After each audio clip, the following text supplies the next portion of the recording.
বিসমিল্লাহির রহমানির রহিম। আসসালামু আলাইকুম। মজার মজার রান্না এবং মজার মজার রেসিপি নিয়ে হাজির হলাম। এখানে তেলাপিয়া মাছ ভাজা করতেছি। আর শীতের সময় তো ফুলকপি তো চলবেই। ফুলকপি তো মেইন খাবার। ফুলকপি আর আলু দিয়ে ঝোল না করলে তো একদমই মজা লাগে না। ওই জন্য চলে গেলাম কষানোটা একটু ঠিকঠাক মতো না হইলে তো এগুলো ঝোল টোল খাইতেও ভালো লাগে না।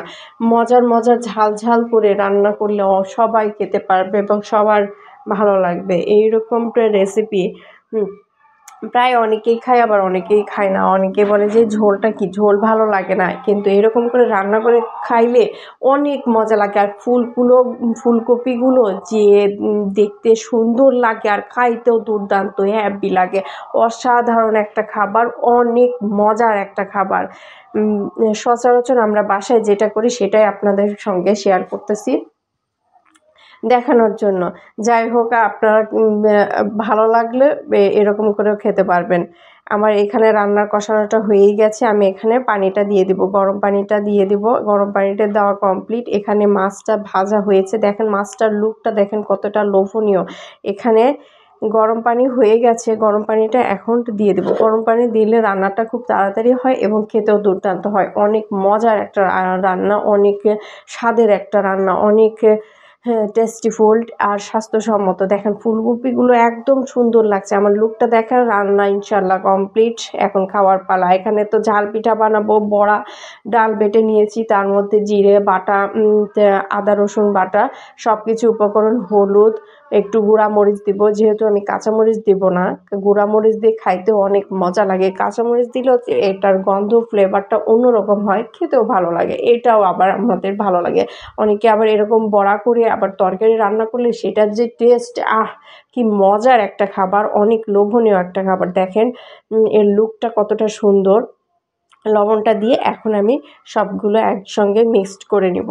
পরিমাণ মতো সব কিছু উপকরণ দিলে খাইতে যে টেস্ট লাগে, আর এটাতে একটু যদি লবণ বেশি হয় খাইতে একদমই ভালো লাগে না, অনেক মজাও লাগে না, দুর্দান্তও লাগে না। ঝালটার কম্বিনেশন ঠিক রাখলে অনেক খাবারই অনেক টেস্টিফুল এবং খাইতে অনেক মজা, একদম চেটেপুটে শেষ হয়ে যায়। ভর্তাটা করতেই তো এতটা লোভ লাগতেছে। আর এখানে চিংড়ি মাছ নিয়েছি, ভেজে রেখে রাখা চিংড়ি মাছ ঢেঁড়সের মধ্যে দিয়ে দিব। ঢেঁড়সটা দেখেন কতটা সুন্দর। আর ঢেঁড়স ভাজি অনেকেই পছন্দ করে এরকম চিংড়ি মাছ দিয়ে। এখানে কচুরলতি নিয়েছি, কচুরলতিটা পরিষ্কার করে নিয়েছি। আর পদ্মা মাছ, সেগুলো দিয়ে চচ্চড়ি করব। আজকে হরেক রকমের রান্না, এক একটা রান্নার আইটেম এক এক ধরনের, খাইতেও দুর্দান্ত লাগবে। এখানে দেখা যাচ্ছে অনেকগুলো, কিন্তু এটা চচ্চড়ি হইলে অনেক কমে যাবে এবং খেতেও মজা লাগবে। সব কিছু অল্প অল্প উপকরণ, কিন্তু আইটেমগুলো ভিন্ন ভিন্ন ধরনের, নতুন রকমের এবং খাইতেও দুর্দান্ত লাগবে। এখানে কিছু পানি দিয়ে উঠাই দিব। দেখেন আমার কষানোটা কতটা সুন্দর আর কতটা কমপ্লিট, একদম মজা লাগবে। এইগুলো সিদ্ধ হইতে হইতে একদম মমের মতো হয়ে যাবে, আর তরকারিটা একদম সুন্দর লাগবে খাইতে। ঝাল টাল দিয়ে সব কিছু উপকরণ দিয়ে একবারে উঠাই দিব, চুলার উপর বসাই দিব। এই যে এখানে দেখেন মাছ কষানি, সেটা আমার হয়ে গেছে। ঢাকা দিয়ে রেখেছি। বড় মাছ, হ্যাঁ কাতলা মাছের পেটিগুলো দিয়ে আলু দিয়ে রান্না করেছি। আর এখানে দেশি মুরগিটা উঠাই দিয়েছি। দেশি মুরগিটার লুকটা দেখেন কতটা।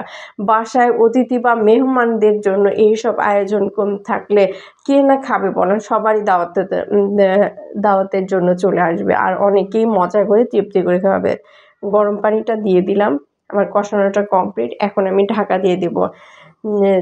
ঢাকা দিয়ে কিছুক্ষণ, যেহেতু মাংসগুলো হইতেও সময় লাগবে, দেশি মুরগি হইতে একটু সময় লাগে আর বেশিক্ষণ ধরে কষাতে হয়। আমার যেহেতু এটা হয়েই গেছে, আমি এটা এখন চুলার উপর দিয়ে একটু কিছুক্ষণের জন্য ঢাকা দিয়ে দেবো। দেখেন লুকটা আর কালারটা দেখেন। রান্না না হতে মনে হচ্ছে কতটা সুন্দর আর কতটা লোভনীয় কালার চলে আসছে। ঝাল লবণ কম্বিনেশন ঠিক রেখে একটু মজা মজা কালার। ঝাল ঝাল মজাদার এই খাবারটা সবার পছন্দের এবং সবাই পছন্দ করে এইরকম।